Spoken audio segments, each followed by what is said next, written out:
targets banned. Definitely an interesting pick ban phase, this one. Not 100% sure to what to expect in this one, but we don't need to expect anything because we are going to be getting into the bans and the picks here very shortly. In fact, it looks like one of the players maybe has just dropped out of Champion Select, so we're going to restart that one. We're going to give it another go, but that gives us a little bit more time to actually think about that one, because as you said, Kassadin has got to be banned out here by Alliance, which kind of makes it as though, you know, that's a ban that has to happen. So you only have two. There's other alternatives to this one as well. Kassadin has been banned against Froggen, and you know, as a team, they could decide, let's leave it open. Maybe we've got a counter. Maybe if Kale's not banned out, we can give somebody Kassadin. We can take Kale, and we can say, wait for him to jump in. You know, have a reactive team comp, and we'll have to see how that works out. Well, you talked about Kale, and as we get into Champion Select, first ban for Fnatic will in fact be Kale, and there is the Kassadin ban over for Alliance. So we were kind of right on that one. Wukong is going to feature in this one, as you said, banned out by Fnatic this time. Annie taken away by Alliance. That's an interesting one there. Extremely importantly, we still have Thresh, Elise, and Leona available. We know YellOwStaR likes to trend towards it. I don't know if Fnatic are going to ban Elise now and let Lee Sin through, maybe try first pick that. We'll see how this pans out, but as we've said so far, YellOwStaR and Nyph, they spoke very heavily about that Annie and the Leona matchup, and Alliance are much more afraid of YellOwStar's Annie than of any other right now. And they actually ban out Yasuo here, Fnatic, as their final ban. And that's, again, we talk about Elise because it stands here in this point as well. Do Alliance ban out Elise, or do they let it go through with a risk then? There it is, the ban. Elise taken away. I'm almost expecting... Wow, okay. So, very quickly, Yasuo has been banned 5 times against Alliance. Froggen has obviously been playing it a lot in solo queue, and I was very surprised by this LeBlanc pick because I thought the safe pick or safe option would be Lee Sin or Thresh. That way allowing yourself to be comfortable. The one thing that LeBlanc does very well, she counters basically every single assassin. Because of the mobility she's got, and the silence, and the immense burst at 6, she's a great counter to those all-in assassin types. Which, for me, against any other team would be okay, but this is Alliance. This is Froggen we're talking about, who plays more of those standard mid laners. Just to go back quickly, we've seen once already this season that LeBlanc has been with xPeke. That was in their win against Millennium, 6-5-6. Not incredibly impressive statistics with that one, but he gets it nonetheless this time around. On the other side, we talked about the junglers and where they're going to go. Currently hovering over that Pantheon, but to touch on the Trundle, Wickd has been going for it fairly regularly this season. Yeah, Wickd's Trundle has actually been his most impressive champion, I think. You know, he played fairly well in Shyvana back in week 2, and I think his Renekton is still pretty strong, but the performance that has impressed me the most has been on his Trundle. Pantheon is a surprising one for me because with Lee Sin being available, I would have expected Shook to have gone for that, but it's not 100% certain that it's going to be in the jungle. It has been used there 6 times, it's been mid twice. It's not exactly a champion I associate with Froggen, but to have that versatility, to have that option available, is quite nice for the side of Alliance. So, Caitlyn in there as well for Fnatic, and you know, the AD carries these days, we can see there the pick and win rates for Caitlyn on your screens. The fact is that the AD carries we're seeing Caitlyn, Jinx, Lucian pretty much exclusively. Obviously we have seen a little bit of Ezreal here and there as well, but they're basically what they're fighting over at this point. So Caitlyn in for Fnatic, now over to Alliance. I'm really intrigued to see what Froggen is actually going to bring to the table of this one. We can see that Leona is being hovered over as well, which would be very interesting if they pick Leona up right now with Thresh still on the table. If I'm honest with you, I almost anticipate Alliance to go for the Orianna pick. Froggen has tended to play safe. He seldom goes for those all-in champions. He seldom goes for the super unique picks. We've seen him playing Kale last week to, you know, not very good success. And an Orianna would actually supplement the rest of the team. Pantheon, Trundle, and Lucian have got a lot of damage. The engage potential is very strong with them. So I'm almost expecting that from Alliance. But the one thing that Fnatic haven't revealed just yet is who they're going to go for the support. And like you said, with Thresh being available, Thresh is a very strong champion against Leona in lane. Wow. Okay, so we talked about double AP last time. We currently have Morgana and Orianna on the board for Fnatic. I don't expect YellOwStaR hovers over a lot of champions before changing in the last seconds to this one. But will they go for that Orianna to take that away from Alliance? Because I feel like Alliance, Froggen in particular, it's Orianna, Gragas, basically, that has been his fall back to champions. But if they take the Orianna away, they've picked up Thresh here as the support, so against that Leona, and they do lock in the Orianna, so it's going to be that double AP comp again. It definitely is, and I don't know where the LeBlanc's going to go, whether that's going to be top lane or whether that's going to be in the mid lane. I almost think it's going to be LeBlanc top because I think that'll do pretty well against Trundle. Can silence him, can get in his face. The root is going to prevent Trundle from chasing you down in lane. But I'm not sure where Fnatic want to go there. This is the second time they've run double AP. They did it last week against Gambit and it didn't work. They lost that game. I really want to stress that right now. If Trundle gets far enough ahead that he can survive the burst of that LeBlanc or Orianna, I'm a little bit scared for Fnatic because if they pop some abilities on him, or if they can't prevent him getting to the back line, then Wickd could do a lot of work against this Fnatic comp right now. We should also not forget that Pantheon can go into that mid lane. We've already seen it twice this season, 6 times in the jungle, so that's not out of the question here. If Alliance go for something a little bit different, but it looks like it's going to be falling back onto that old stalwart pick for Froggen with the Gragas. Alliance needed wave clear desperately. With the melee champions of Trundle, Pantheon and Leona, if they ever get sieged upon, because there's a Caitlyn sitting there, it's going to be very difficult for them to hold onto towers. So the Ziggs or the Gragas would probably have been the best pick in that scenario. It allows them to defend. It also allows them to set up some sieges for themselves if they want to go in. So Gragas, like we've already said, it is one of the champions that Froggen has been defaulting to. It does well enough against either LeBlanc or the Orianna in lane, can farm fairly safely. So I quite like that pickup from Alliance. And I think Alliance's team comp is a little more current meta, if I can use that sort of term. Yeah, we talk about the fact that double AP was the way that Fnatic went against Gambit. It didn't work for them there. Was, however, a chaotic game that for a lot of the time could have gone either way. And we also have to say, to be fair here, that Alliance are not the same caliber as Gambit Gaming right now. No, definitely. They have simply not performed. Week 1, it was team play that cost them games. Week 2, they won their games. Week 3, they lost on their own individual mistakes. So I think for this game right now, Alliance really needs to get on the ball. Shook in particular, with his Grand Skyfalls on that Pantheon, is going to be a massive determining factor on whether or not his lanes are going to be able to keep control against Fnatic. Definitely a comp that needs a lot of team play and the right calls, which is something that they've been struggling with so far, Alliance. But you guys have heard from us, so let's check in and see what you think will come out on top here. According to the votes on LillieSports.com, 90% of you have Fnatic down as the winner. 90% is a lot, but it's also hard to disagree with that one. This is first versus last place, let's not forget. 7-1 versus 2-6. It is first versus 8. It's David versus Goliath. I think every single weakness that Alliance has demonstrated over the course of the split so far, Fnatic has been praised for on how well they're doing it. So it's literally a chalk and cheese matchup here between these two.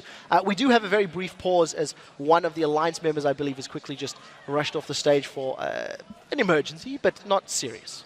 Yeah, I'm going to be coming back here shortly, but that gives us just a bit more time to talk about the picks in this one. And I want to touch on the LeBlanc in the top lane. Up against Trundle, do we expect lane switches to come out here from either side because of how these picks have gone down? Let's not forget that last week the Gragas got an early kill, 50 AP body slam as it was to get that one. Are they going to switch it around again? And who's going to have the advantage if that happens? Truthfully, Wickd is once again going to be in a negative position, whether he's against LeBlanc or Orianna. I think he'll struggle more against an Orianna than he would against LeBlanc. Orianna's auto attacks with her passive and the additional magic damage is going to make Trundle's life very difficult when he starts to CS. A little less so for the LeBlanc. I don't think Fnatic will want to lane swap necessarily because their 2v2 should be stronger. They should be able to bully around in the early game until Leona gets levels, until Leona hits level 6 where the all-in potential is there. The one thing that Fnatic cannot afford to do is push their waves. The closer that Shook gets to level 6, the more likely we are to see a Grand Skyfall gank coming into effect. So I think Fnatic have to be very careful with controlling the tempo of their lanes. One thing they have in their favor on that one, though, is if it is going to be, obviously, Orianna in the mid lane, the shortest lane, he's going to be able to escape from that most likely. Top lane, you've got LeBlanc, who is so incredibly mobile, it's going to be hard to lock him down. Yeah, and I also expect, because of the lane matchup in the early game to be a little in favor of Fnatic, that Shook should send some ganks or some attention to that bottom lane. So here we go then, in-game Fnatic versus Alliance, first versus 8th in the LCS Spring Split of 2014. And Alliance, as we said before, they improved in week 2 after a disastrous week 1, but they seem to default back to the week 1 style when they turned up last week to play. And it's anyone's guess who's going to come here today and play. Yeah, we'll have to see which team actually does appear. Alliance have got a lot of things that can go well for them. However, they need to stay even in lane. You know, the reason they lost their games last week, I think the reason SK in particular really just grabbed hold of the matchup is because Alliance fell behind on an individual level. And they can't afford to do that here today against Fnatic because Fnatic are arguably superior to SK at rotating in the mid game and closing the games out. So looking at level 1 here seems pretty standard. In fact, everyone in their respective positions kind of matching up here if you look at those lines across the map. sOAZ in the top lane currently waiting there. Wickd is on the same side of the map. Both AD carries and support on the bottom side with the mid laners looking at each other in the eyes in that mid lane. Even the junglers are up at the same position. So looks like we're going to have a fairly defensive level 1 as xPeke catches the first barrel of the game. Points for that. Advantage Alliance. They have the effective HP lead, as it were. But I think, you know, I think it's a smart choice here for these teams to go for the standard lanes, so to speak. The fact that Fnatic have got 2 sweepers on is also very defensive. They've killed both of the wards, actually. I think Cyanide as well as xPeke got some auto attacks down. So vision advantage is in favor of Fnatic right now. That's a very interesting start as well. Something that we've not really seen. For me, that just points to pure research from Fnatic's side, knowing where those wards are going to go down. And look at this, an early invade coming on. Wickd is going to spot sOAZ as they go into their first damage. Coming down from this as the wards get placed in. sOAZ at half HP. Wickd actually takes the Q from Cyanide, who himself is falling low. He's going to have to flash away, and sOAZ is going to have to do the same here. And in the end, using his spells to escape from that, keeps his flash for a little bit later on, but that was not the start that Fnatic were looking for. Definitely not. I think Fnatic maybe overestimated their early game strength in terms of those champions, and the fact that sOAZ basically face-checked the Trundle, he got auto-attacked, he got chomped, he couldn't trade evenly because his auto-attack damage had been reduced. So yep. I think a very good play for Alliance to respond. All of their team members got nice and tightly grouped, and Fnatic a little overconfident. That was a brave invade with only 2 members. It looks like actually could be a problem with one of the Fnatic players at this point. I see the admins were stood behind them from that. It seems actually to be Rekkles, who is just left the game, and I'm sure going to be restarting in here to get himself back in and keep this one going. But you know, these kind of early problems, I mean, Rekkles for me is only 17, but he's so experienced now. Obviously, he couldn't play in the LCS last year, but he played with Fnatic before that when he was even younger. So he's got the experience of this one. 4 weeks now he's been playing here on the stage in the LCS.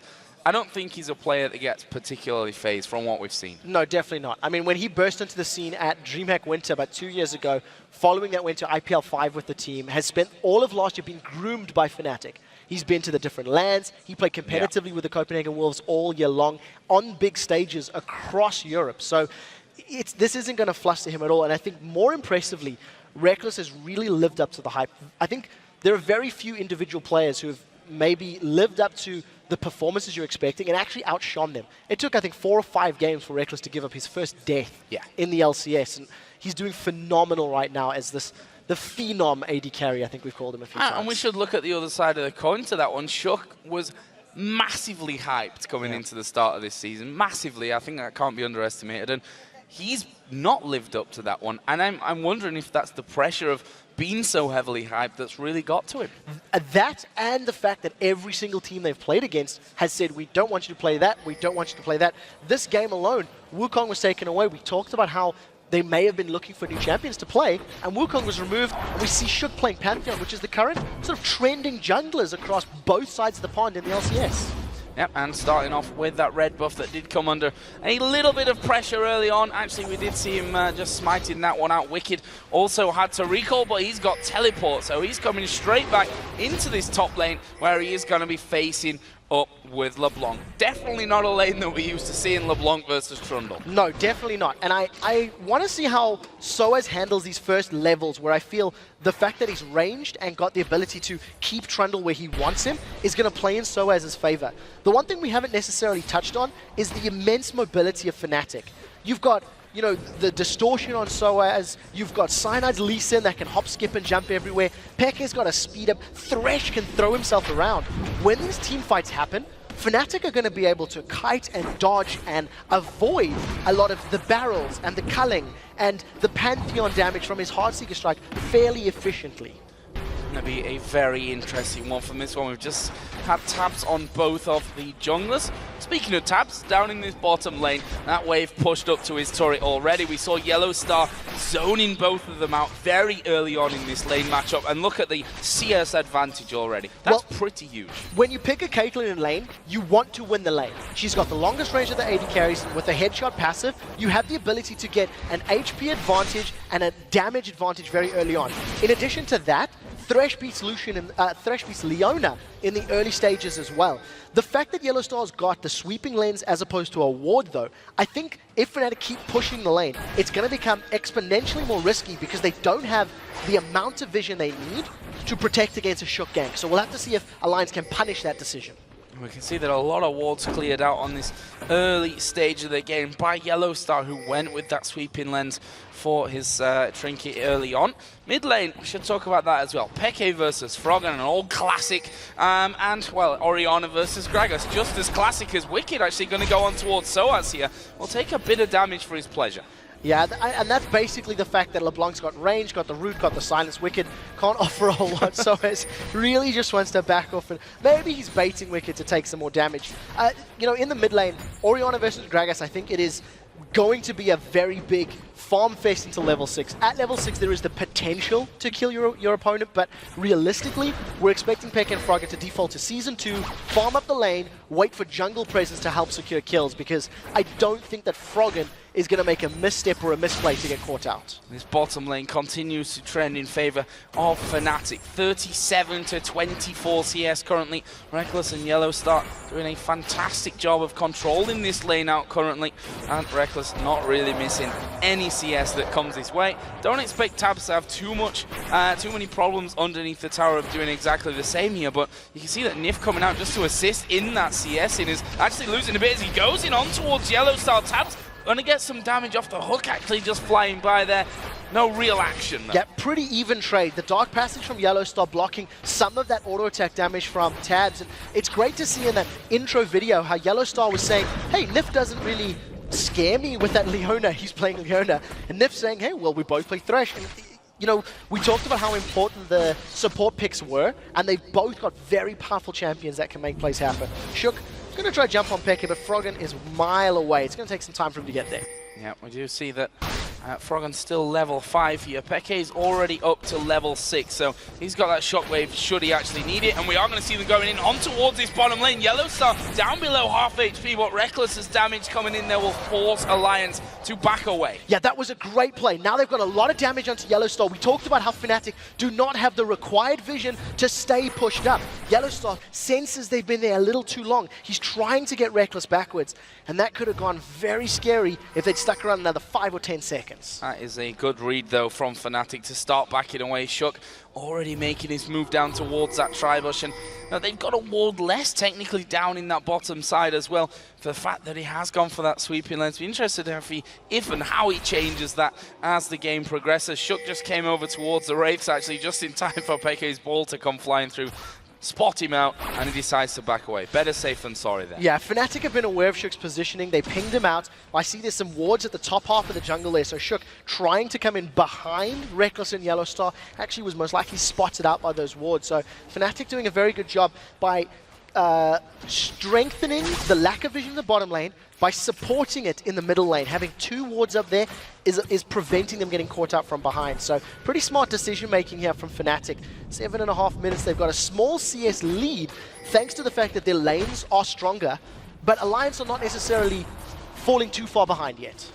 Not just yet. We have, as you said, that 600 gold lead. Looking at the items, chalice for both mid laners. Actually, Peke going in for the boots from this one, which you never know, could mean the difference between a life and death situation for him. Obviously, both mid laners still do have that flash available to them, as Peke just going to get a pink ward down there in that brush. Shook onto the second spawn of his red buff. Not going to be challenged as he was at level 1 from that one, because Cyanide is on his own red buff. Yeah, so it's a very slow start here for both of these teams. I think Alliance will be happy for this one. They want some time to scale up. They want to get Tabzz and Nyph to level 6 in conjunction with Shook to hit 6 so they can have that man-drop solar flare death from above type of fight.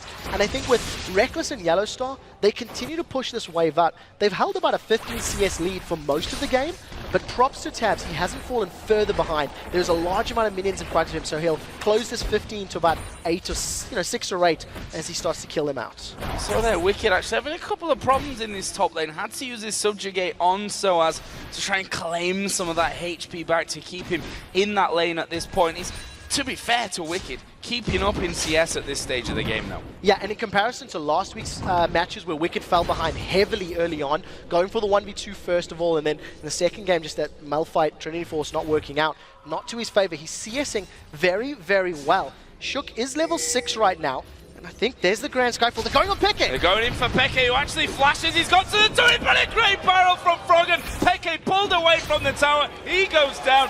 First blood for Alliance. And that was just so well played. Even after the flash, Peke actually stalled out. He needed to flash sooner. A reply flash from Shook allowed him to get in range, use that cast from Froggen as very well coordinated. For the second time this game, we've seen Wickd using his teleport to go top lane. So it means it's not going to be available for a dragon fight if it breaks out. But I don't think Fnatic can even challenge for this one. Cyanide's up top, he's nowhere to be seen, and there's no one else for Fnatic to help this out. Yeah, there's no dragon fight here. The best they can hope for is a lucky shot or hook from YellOwStaR. Did land the hook, to be fair to him, but, well, in the end, that will be finished off. Alliance picking up the first dragon of the game, along with that first blood. Brilliant coordination. That was the weakness that we pointed out for Alliance. If they can continue to do that, who knows? They might be back to that week 2 form that we were talking of earlier. I also think that's the first time we've seen a Pantheon gank in the mid lane succeed for the first attempt. We've seen Pantheon ganks in the middle from the jungle happening several times over the last few weeks, but that was just very well coordinated. And I wonder again if Peke had flashed a tiny bit earlier, if he'd reacted to the Grand Skyfall maybe sooner, he may have been able to get away. But nevertheless, the kill did go to Shook. First blade was not secured for Froggen, so the lane should still stay fairly even. And if you actually look at the items, Peke having his Fiendish Codex, he's a little bit ahead as far as cooldown reduction, ability power, etc. Slightly up on that one, but Froggen, I think, he's going to have a decent amount of cash. He's actually sat on about 1,700 gold for his next time that he goes home. And we talked about these two players before. In fact, the players to watch, he pointed out that Peke has the highest CS in the LCS at 20 minutes. These two guys are incredible farmers and have been over the years, and they're, to be honest, playing champions that lend to that one brilliantly. So without the intervention of those junglers, we don't expect any kills to come down. But with that flash still only halfway back off cooldown for Peke, the Grand Skyfall coming up, well, in fact, it is already up. There's always a possibility for Shook to get back in. Definitely. And I think that if Froggen actually gets a good cast, he can knock Peke back before he's able to dissonance away. Wickd taking so much damage from sOAZ, and Wickd actually started that fight. He went aggressive on sOAZ first, put himself in danger of getting bursted down, and did actually suffer a massive HP loss, but once again, he's keeping mostly even on CS. sOAZ is really just trying to get some more lane authority here. And he can continue to do that now. Got that Morel and Omicron in there. Just want to make a point about trinkets here, because they did change. There's the subjugate used once again by Wickd to get himself more HP in that lane. And he'll be quite happy if he can keep up and not die in that lane at all. However, Cyanide's there. Yeah, Cyanide, if he manages to get a good kickback, don't know if they're going in. They are going in. Oh, but Wickd flashes. That was a perfectly timed flash. Has caused Cyanide to take a good few turret hits as well.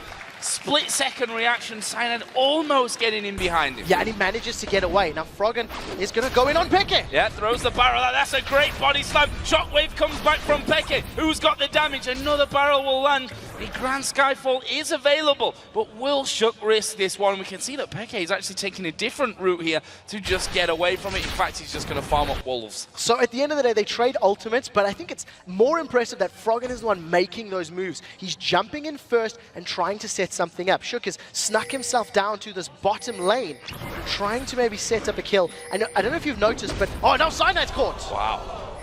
that belly is slamming pretty hard. But yeah, I think you were going to touch on the fact that the Athene's Unholy Grail was finished off there by Froggen, slightly ahead on item build.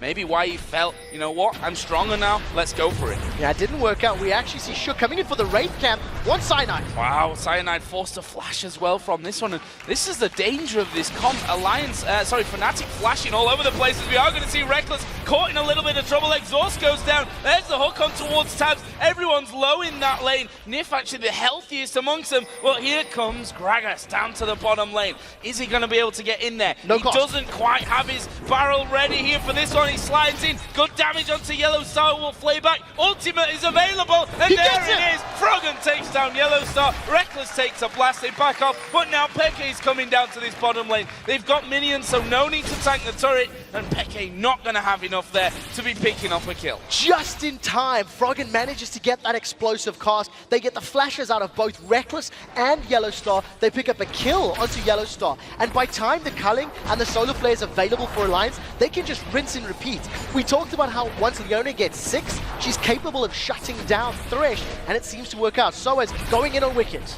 Yeah, good damage onto him as well. We can see that Spectre's Cowl actually built there by Wickd, and we've seen most Trundles going for that Blade of the Rune King at the very start of things to get that sustain, to be feeling a little bit more confident in a 1v1 scenario. But we already see how much damage sOAZ can do, and maybe even more importantly, he can keep his distance from Wickd the entire time. Yeah, we've been seeing the Blade of the Rune King when it's been Trundle versus Bruisers, when it works against champions that stack out HP. I think rushing a Spirit Visage versus an AP top is a smart decision, but sOAZ has already sort of countered that by going Morellonomicon. Once sOAZ bursts Wickd down low enough, it's going to reduce the effectiveness of all of his heals, from his Spirit Visage, from his Subjugate, from the Frozen Domain is W, so sOAZ has more kill potential with the itemization. I think it's smart. Cyanide's going to try set something up again. It didn't work last time though. Didn't work last time, but that's because Wickd flashed away from it. Doesn't have his flash available now. Here comes Cyanide. He missed the Q. That could have been very different if the Q would have landed. However, it's forced Wickd away nonetheless. There's going to be some decent turret damage with another wave coming in. Fnatic might be able to put some good damage down on xPeke again, taking a big blast. Here comes the Grand Skyfall. xPeke not going to be caught inside it, but the air is a stun. The barrel will knock him away though. xPeke out of danger. Flash for flash, and Alliance have been keeping xPeke playing defensively. Yes, they've got 1 kill on him, but they haven't necessarily slowed down his farm. He is still staying as powerful as Froggen. This tower is most likely going to go down now, and Cyanide cannot really pick this fight. So advantage Alliance, they've got the first dragon, they've got the first tower, and I would say all of the ganks in this mid lane have succeeded for Shook. We asked questions, can he step up? And so far, he has. Not only that, the top lane turret didn't go down. Wicked's teleport had come off cooldown, so he got there before that turret did fall. However, Dragon's up, and Wickd won't have teleport if something happens down there. Fnatic have already got themselves in position. What I like from Wickd, though, is he's still pushing the top lane. He's trying to get some sort of advantage. Keep in mind, there's no Grand Skyfall either. So Fnatic have got all 5 members of their team there. Shook is a mile away. Alliance should just back away. Froggen should not be in range of even getting caught out, and I think they realize that as well. Fnatic even up the Dragons to go 1-1. 1-1 in Dragons. Let's have a look at that top turret though. See how Wicked's doing up there, and well, can chomp down onto that one. And to be honest, if you look at the minimap, I think Wickd will be able to have this one away, although the minions slowly but surely being taken down by that turret. It's going to be close. He's going to have to tank up a couple of hits, but he will be able to finish it off. That's 2-0 in turrets. A good reply on the Dragon take that Fnatic just took. I almost prefer the fact that Alliance got the tower. Knowing that that's not there, now allows Shook to even come in from behind, from the blue buff onto sOAZ. If sOAZ continues to stay pushing their wave up or remains in the top half of the map, the kill potential from Wickd and Shook is going to be much greater. Plus, Froggen can sneak in a little bit more. So, very good decision making. Shook and Wickd may try to double team sOAZ, and Shook is looking for an engage. No Skyfall, but look at that. sOAZ going in on towards Shook and saying, you can jump at me, but actually, I've got more damage than both of you right now. So Shook decides, you know what, you're right about that one. He backs away from it. There is a dive in again from sOAZ. And again, Cyanide waits, but A Wickd flash is available. Yeah, they may just want to try force Wickd back for the tower. They're going to jump onto Wickd. Well, may or may not. They're going to go in onto him. The stun actually comes down. There's the kick. Wickd does flash there, and Cyanide taking tons of turret damage. Minions are going to time out. Here comes the Grand Skyfall. He's going to put the pillar in place. They end up losing one, and I have to wonder if they can finish off sOAZ here. He can. Great play by Shook, and now sOAZ is wholly out of position. There's not really anyone to come in, although we did see Froggen, or didn't see Froggen, take down xPeke in the middle lane 1 versus 1. But Cyanide is now running for his life. He's going to try the recall, and he's going to get away with it. Yeah, he's going to make his way out, but that was a very good reaction from Shook. The fact that he's got so much damage, he jumped onto LeBlanc who had no mana, and I talked about how Froggen and xPeke would most likely not get kills 1v1, but look at the damage difference. Froggen has gone for a needlessly large rod plus that blasting one. I think this is just going to be a wombo combo. Flash body slam, connected with every single barrel, and even 3 caster minions helping out. One lost barrel. That was just outplay, straight outplay by Froggen. Doing incredibly well.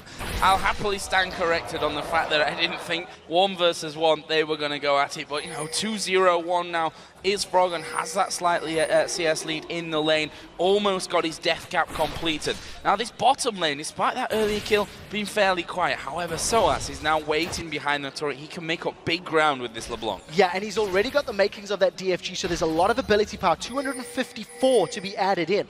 If they manage to get on Tabzz, it's going to be the target they want. Grand Skyfall's not available for Shook, but you can see him and Froggen trying to move down. The roaming and the rotations that Alliance have not been really stellar at seem to be a little bit improved, but they can't get caught. YellOwStaR's aware of it. That was a great ward from the double golems. Yeah, they were doing a lot of pinging onto that position. There is a flash and the hook. Wow. A flash and nothing really from YellOwStaR. You see his player cam there shaking his head. That was not as intended from him. A hook and the box actually landing might have meant trouble for Nyph. As it was, a lot used. In fact, everything used from YellOwStaR. That could have even been worse. I actually think if YellOwStaR connected, Grand Skyfall was available, Alliance may have even been able to respond to it. But unfortunately for YellOwStaR means ultimate and the flash is not there. That initiation power from Thresh is not available. They've caught Shook out. The rest of Fnatic are in place, but Alliance have 4 stacked. Yeah, Tabzz is actually going to finish off the bottom turret here, and it looks like Alliance are going to try and make a run from it. Or are they going to wait around here? Do they want to try and steal this red buff? It will in the end be smited away by Cyanide, so that remains Fnatic's. Alliance backed off, but they've picked up the final outer turret that was left standing for Fnatic. So once again, tower advantage or objective advantage is sitting with Alliance. The fact that they had 2 sweepers on their side, and I think a little bit of bravery from Alliance. They invaded, they cleared some of Fnatic's wards, and they wanted to challenge for red, but they weren't stacked up tightly enough. They had 3 members sort of dilly-dallying around red. You've seen Tabzz was a little bit away, so unfortunately by the time he would have got in range, would have been in trouble. I want to point out that Tabzz has already got himself a Spectre's Cowl. Against the double AP, he's gone for a defensive item first, and I think that's a very smart decision, because if he can survive some of the burst, he's going to allow himself to lifesteal back during the course of a fight with that Bloodthirster. And they've done incredibly well to get him ahead in CS again, 196 to 189. He was double the CS behind that of Rekkles a little bit earlier on in this game. Wickd, well, in this top lane, he's had pressure the entire game. Cyanide spent a lot of time in there. They've been trying to get that LeBlanc roll in, but honestly, 0-1-1 for sOAZ. Obviously, he is still going to be able to do a lot of damage going forward, especially once that DFG gets finished off. I'm interested to see how that all develops here. Again, the double AP comp from Fnatic, leaving, I think, a lot to be desired so far. There's a scary fact that Fnatic have to play with. The golem doesn't get, or the Wraith doesn't get stolen away. I think if sOAZ doesn't kill either Pantheon, Gragas, or Lucian instantly, I think Alliance overall have more sustained damage. LeBlanc is burst only, she needs her spells. Orianna has a lot of sustain, can constantly cost, but there'll be seconds of safety, so to speak. And, you know, Caitlyn is some good DPS, but in general, I feel like Alliance will do better in a sustained fight. So as long as they don't get burst out instantly, teamfight should actually be in favor of Alliance right now. Fnatic are trying to play the reactionary death bush that we keep seeing from them, but I'm not expecting Tabzz and Nyph to carry on pushing without vision. Now, sOAZ said to us last week that Fnatic's playstyle is to be playing the pick game, to be getting people one by one, catching them out of position. You see that Alliance already moving in wards over the back of the Dragon Pit, and rightly so. That's up in 3 seconds. They're in position for it. Fnatic are kind of closing in on this one, though. It could be interesting, but I think it's down too quick. Yeah, they're too slow. Alliance are going to be able to get this one before Froggen has to come in. Cyanide doesn't steal it. Yeah, Cyanide is in there, has to flash away. Froggen's around the back. Cyanide here, hit by a lot of damage. Shockwave, there's pretty much nothing. He only pulled Nyph in. The box has gone down, but they've locked them up. That's a double kill. As sOAZ goes in towards Froggen, does manage to pick himself up the kill and backs away towards the bottom lane. So in the end, a 2-for-1. The jungler, the support down for Fnatic. Alliance lost their mid laner, but they got the dragon. Yeah, so Alliance once again with a great play. Wickd teleports in from the top of the fight. He was able to zone pick out completely. Rekkles was a non-factor. He wasn't involved. And what I like from Alliance is they jumped over that wall instantly. They were not afraid to engage. sOAZ and Wickd are now just trading lanes to battle, and Wickd is even feeling brave enough to go forward, forcing sOAZ to use his ultimate, mimicking that distortion and get even more distance away. Forcing him away, and he's got that cutlass now added in. Spirit Visage obviously was finished early on, so Wicked's starting to feel more confident on the Troll right now. He is ahead in CS, not got the kill in there that sOAZ has from earlier on.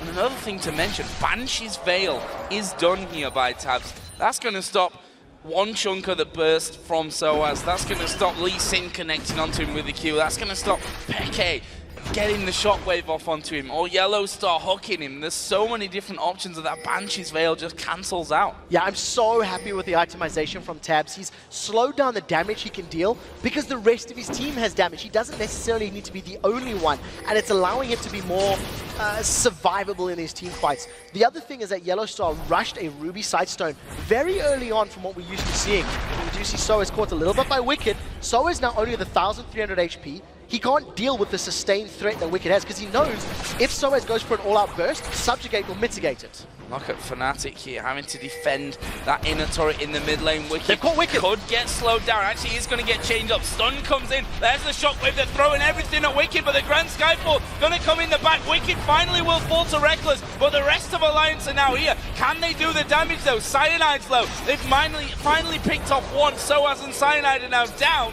as Froggen will get that kill, and Cyanide, have they got enough for YellOwStaR? No. Gets speeded up there by xPeke. So that was a 2-for-2. Top laners and junglers going down, but that turret is going to go to Alliance as well. I highlighted this a little bit earlier where YellOwStaR flashed for the hook and failed it.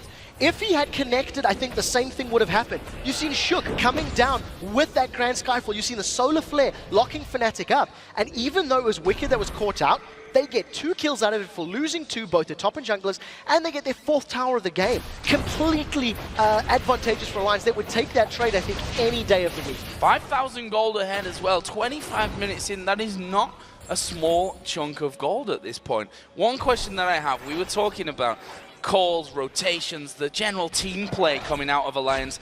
They've certainly been a lot better here, but it comes the next question when you look at they're ahead in this one by quite a margin. Can they close out games? I think they have a great composition to close the game out. Because under a siege situation, Gragas is going to deal a lot of damage on the tower. If Lucian gets in range, once he gets the Trinity Force in the next few minutes, he's also going to be able to shred towers very quickly. So the potential is great. Now Nyph is caught. He is caught from this, and I don't think he's getting away from it either. Cyanide getting in there. They're actually using a lot on him there. And now Wickd is pushing in. sOAZ takes a lot of damage. Froggen coming across. And in the end, they will be able to back off a nice 1-for-0 pick for a Fnatic. And I wouldn't have expected that to happen. That was very deep into Alliance territory. Fnatic playing their vision better, I think is the word I'm looking for. They've got a ring of wards in and around Baron and going deep into Alliance's territory. So they knew they could walk up. They knew there was no one to challenge them. And I think Nyph was actually just trying to ward up himself. He was just trying to go into his jungle and clear it out. Alliance have 2 sweeping lenses, and there's a lot of wards to clear out. I think they should maybe even pick up a 3rd one on Wickd, because Wickd playing the split push game, he can deny some of the vision and maybe play it a little safer as well. No pink wards, so then Fnatic do have one in their inventory here with YellOwStaR, so we'll see if that one actually goes down over by Baron.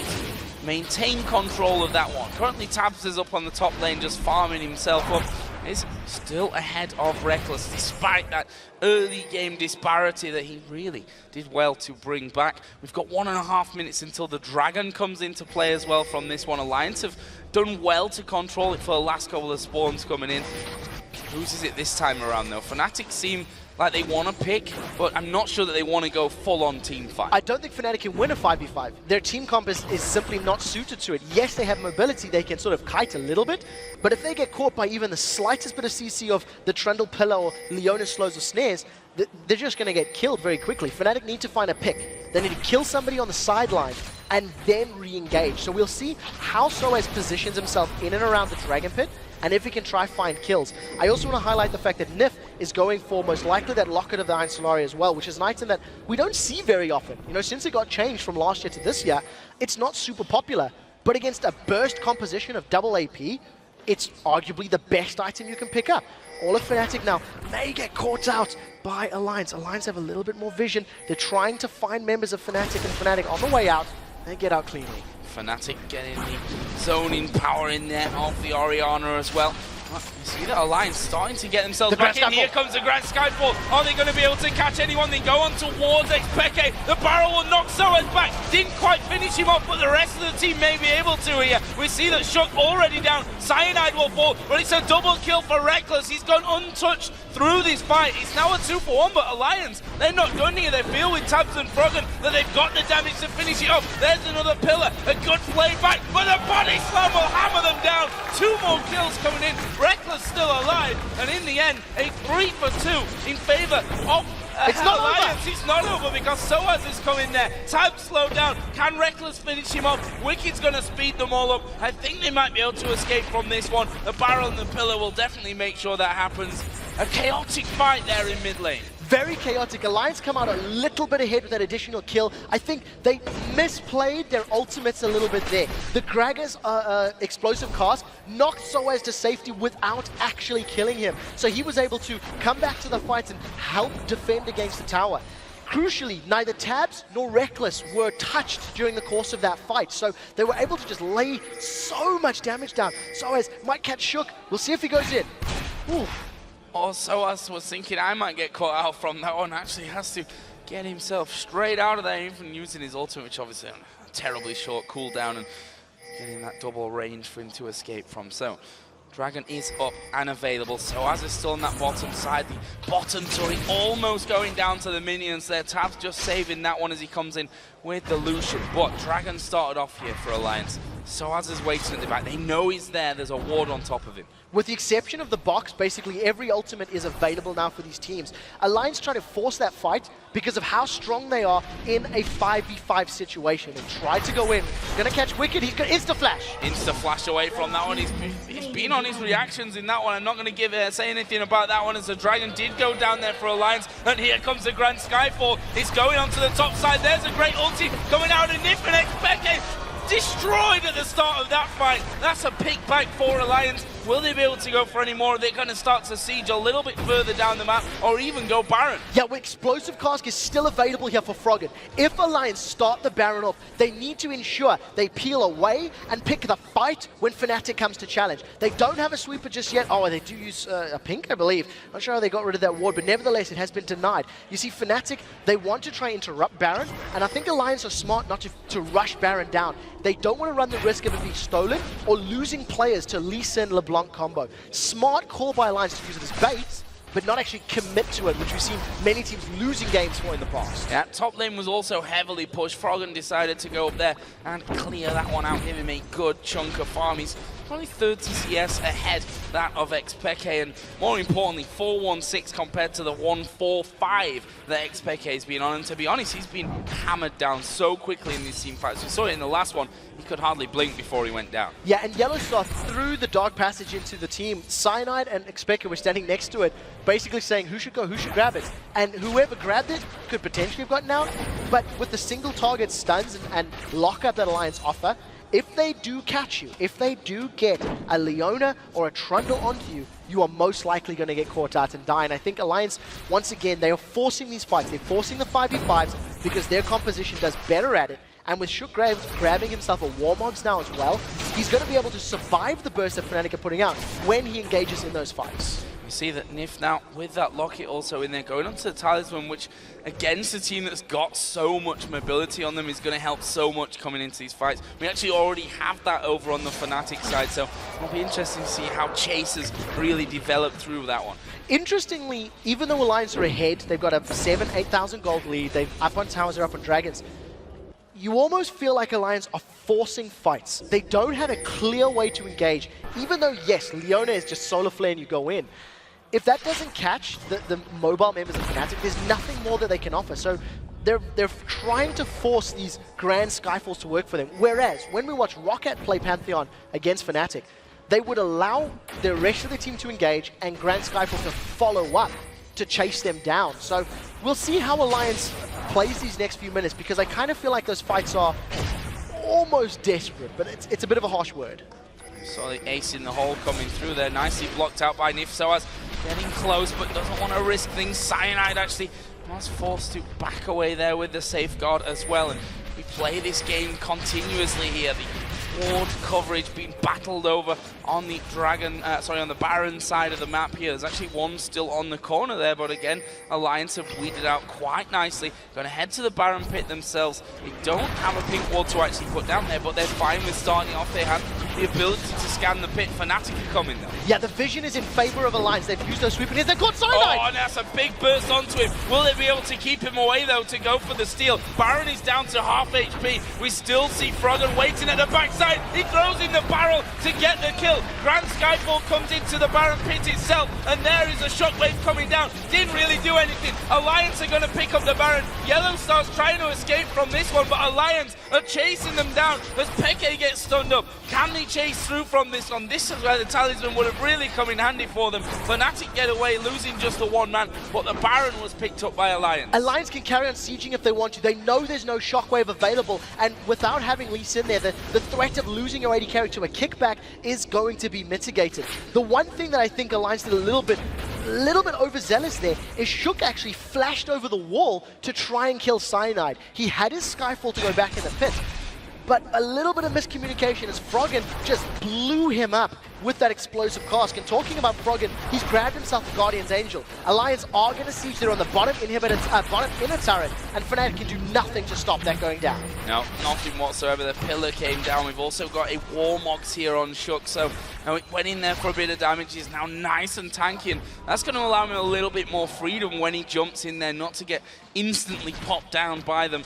And also got decent damage in there with his Brutalizer as well. So Alliance very much in the driving seat in this game. 13-8 up in kills, more importantly 5-1 in turrets, and that Baron buff picked up on its last bomb. We're going to have a Dragon coming up here in a minute as well. We'll see if Fnatic are feeling any kind of confidence in terms of challenging for that one, but I think it might just be more free gold for Alliance. I think Alliance can teach a lot of teams how to play in that Baron pit. The 2 times they've gone there, they've used it as bait. Pulled out the first time. Second time, Froggen was sitting around the side expecting Cyanide to come in from his side of the jungle, so he was zoning correctly. And if you've got vision control, you need to force the jungler away. Do not let him get in smite range, and that is exactly what Froggen did. Now with the Baron buff up, teleport available on Wickd. A 4-man Alliance are trying to siege this inhibitor turret. Culling goes down, it's not really to great effect, but that's 30% of the HP in the turret already taken away. Yeah, and the fact is Wicked's now coming in. Obviously went more the magic resist route earlier on, laning against sOAZ. Played to the Ruin King, came second. He's going to have a Sunfire cape in a while, which means that he can stand under those turrets even more effectively and tank things up for them. Right now, though, Alliance keeping them back. Yeah, Alliance have got better. They've got Peke! They've got Peke. They're going to go all in. He's dead. Nothing to offer up in this fight. Alliance now going to go straight towards that inhibitor. Cyanide getting caught out. A good hook from YellOwStaR will keep him alive. Well, the inhibitor does go down. That was finished off by Tabzz. 1 kill for nothing, but Alliance got the turret and the inhib. Solar Flare landing bang on Peke's head. Even though his flash, he's got distortion boots, his flash was not available. And that's the only real way the Alliance have to initiate right now.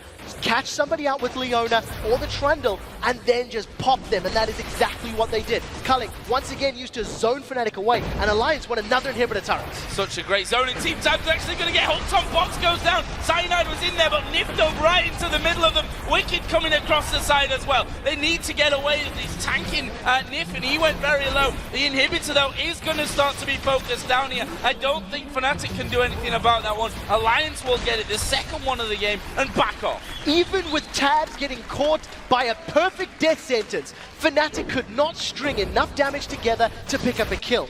Largely in part because of Nyph landing a great stun, throwing himself in there, interrupting Fnatic and preventing them sticking to Tabzz. But a great play by Alliance. They've got 2 inhibitors, grabbed themselves another dragon. They've got a 12,000 gold lead, and there's very little that Fnatic can do right now to pull themselves back into this game.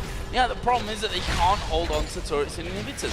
The fact that the barrels roll in there, the culling, and then you've got the option of that Trundle throwing his pillar down right in the backside to catch someone out, to make it even easier for Nyph with the slow to land his combo in there as well. Just to quickly touch on the items again, Guardian Angel is now there for Wickd, so he's even more confident of diving straight into that backside of things. I thought with the Giant's Belt chain vest that he was actually going to go some Fire Cape. In the end, went for that Guardian Angel and has that Giant's Belt as well. On the other side, look at Froggen's Gragas with that GA from earlier, also now adding in another needlessly large rod and the Void Staff. The AD carries another BF sword added in to what's already the Bloodthirster Trinity Force last whisper there for Tabzz. Fnatic needed to get further ahead in the laning phase. For their composition to have beaten Alliance, they needed to win and smash Alliance in the laning phase, and they didn't. Alliance held completely even. Now, with super minions in the middle and bottom lane, Alliance are just going to siege up in this top lane, wait for the minion to become a threat for Fnatic, and potentially just tower dive. They've got so much armor, so many lives to revive and come back into this fight. Alliance can throw themselves at Fnatic under the tower. sOAZ does avoid the damage of that barrel from Gragas, but I think it's really just a matter of time before Alliance decide to jump in. Learning a little bit from Gambit here, stacking in those Banshees and Guardian Angels as we saw from them last week.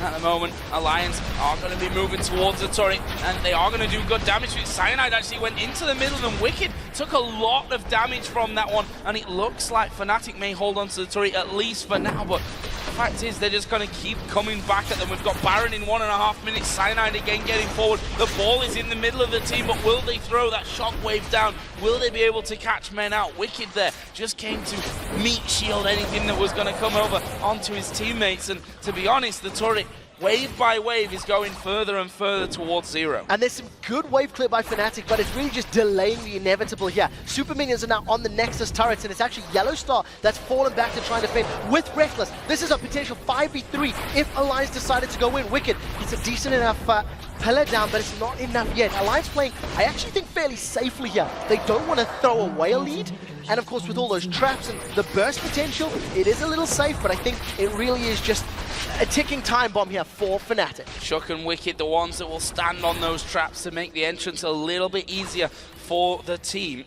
And Rekkles now, after clearing out those super minions, is going to come back to the top side. Brief respite for them as well as the middle inhibitor respawns, but sOAZ may get caught out. They're going to go in. Tabzz falling low from this one. He's right in the middle of the team, but he's still alive, crucially. That's a good 3-man shockwave, but Alliance back away after picking up that first kill. Great play from them once again. 14 seconds to Baron though. Will they risk staying? I feel like it came too late. I think Alliance decided to pick a fight maybe a wave or 2 waves too late, and it means that the middle and bottom inhibitors have respawned now for Fnatic. This one will be in the next 30 seconds or so.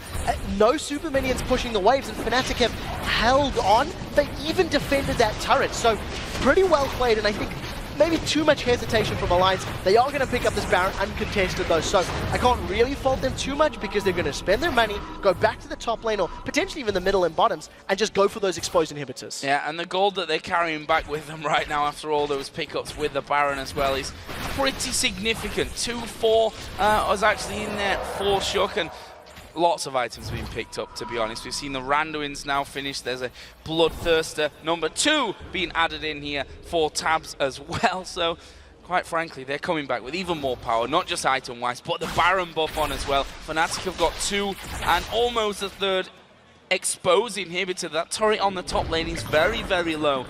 you have to wonder if this is a matter of time and, quite frankly, how Fnatic can possibly hold on here. I don't believe that they can, with the amount of defensive statistics and the number of times they have to kill people on Alliance's side and the 15k gold difference. I think Alliance have got the pick of the litter right now when it comes to fighting. They've caught Froggen. I mean, Froggen was basically alone. There was multiple members of Alliance lagging behind, and nobody from Fnatic jumped in. To be fair, neither sOAZ or xPeke were super close. We do see another chain going down. Alliance, they've just brute forced their way in. This inhibitor's going to drop. Wickd is going very, very low. Yeah, actually, he's going to get his Guardian Angel popped here from this one, but we do see them going in. Oh no, Rekkles caught out of the back. He's going to get shut down. The Grand Skyfall comes in. That's a good kickback from Cyanide, but it won't save his life. sOAZ is going to be focused down as well. YellOwStaR falling low. That's a great pillage from Wickd, but I don't think they can keep going from that one. They want this inhibitor on the bottom lane. They're going to be regenning from the Baron. Can they keep going here? Yeah, I think they may even be able to finish if this minion wave goes down. Alliance have set their sights on the top tower, though. They want to get 3 waves of super minions spawning. A little undecided, actually, about what they want to do. Teleport from Wickd after he's come back in and going to try zone out. And this is the decision from Alliance. They want the inhibitors. Wickd is just running interference. Home guards from Wickd got him up to that turret. Runs the interference. Turret goes down. Inhibitor goes down. No inhibs left here now for Fnatic. Are they on the verge? Well, they are on the verge of their second loss. Let's not sugarcoat this one. This is a massive lead for Alliance. Ulti's coming out left and right as they go in towards him. xPeke there. Nyph really keeping him out of the fight as the Nexus turrets get focused. The first and the second now already down. And the Nexus itself gets finished off. Alliance pick up a massive win against the league leaders. First against 8th place. You guys at home said 90% chance that Fnatic win this one. Alliance going against all the odds to pick up a great win.